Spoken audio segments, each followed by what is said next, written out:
In the field of education, engagement offers many opportunities. Number one, if you're an alumnus of a school, go back and pitch in at that school. If you're a donor, donate to scholarship, but also really meet the students one-on-one. See how you can help them make good choices for what they're doing with those valuable 4 years of their undergraduate career. Second, you can actually, as a parent, spend a lot of time teaching your own kids what an education means, what their choices will mean, what the job market is going to look like for them when they graduate, the great jobs that are available and the jobs that aren't. And as a student, especially a girl, you can choose some of those hard majors: science, technology, engineering, and math. The number one thing people can do to get engaged is find their niche, find what they're good at, find more so what they have a passion for and where they can see themselves in 10 years, and then find that community of people. But before they throw themselves inside of this community, I think doing something bigger than yourself a lot of the times has everything to do with yourself. You know, I think before, venturing outwards and like finding this community, you kind of have to venture inwards first and like find yourself and heal yourself. I think what people can do to get engaged is to stop talking so much.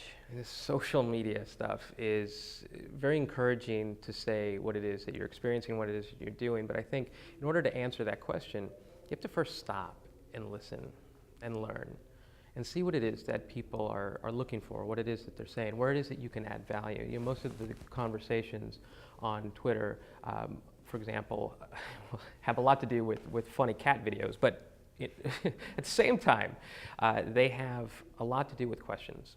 People are asking questions. People are looking for direction, looking for answers, and they're not necessarily jumping out to websites and trying to answer themselves. I mean, the closest they get is everybody's favorite resource, which is Wikipedia, but it is an opportunity for you to help people, guide people. I mean, you do something. What is it that you do extremely well, and let other people find you that way?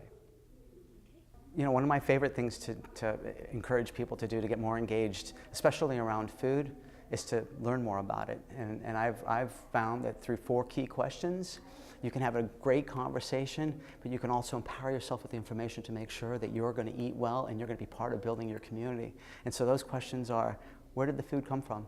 It's amazing how few people know actually where the food was grown. And answers like USA or Argentina are not good answers. You want to know what town, what state, specifically where it's from.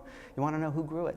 You want to know that there was a human behind it, that there was a face. You don't want it to be food that's coming from a processor or a packer. You want it to be coming from a farm, from somebody who actually cares about the food that they're growing so that they feed you.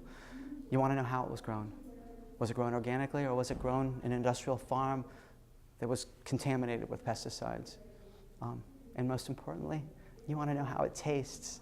And it's incredible, how often I'll be out in a store trying to buy something, and I'll ask the person who's stocking the peaches how these peaches are, and they look at me and go, I don't know, I just put them on the shelf, And to me, that's a sign of somebody that you shouldn't be buying your food from. And that person really should be willing to cut that peach and let you taste it, so you know that you're buying what you want, and that when you get home that you are getting exactly the piece of fruit that you wanted.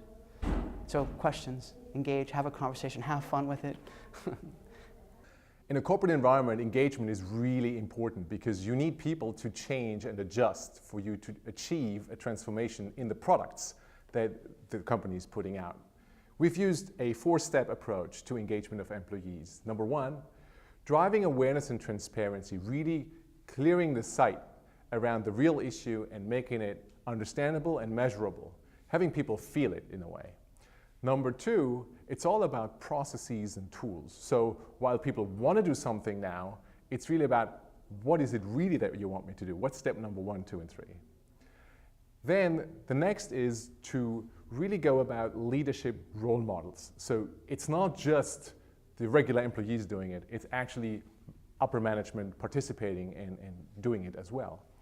But the most important piece of employee engagement is really getting into people's emotional drive. And I just said it can be fear, greed, or aspiration. I find aspiration in a corporate environment to work the best by helping people understand how does it actually help them, how does it help their self-image in order to drive change for the better.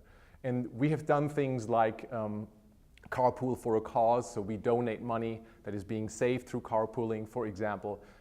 We have done things like driving the engagement through reserved parking spots and a whole set of other activities. So transparency and awareness, then tools and processes, leadership participation, and a very clear understanding of the incentives.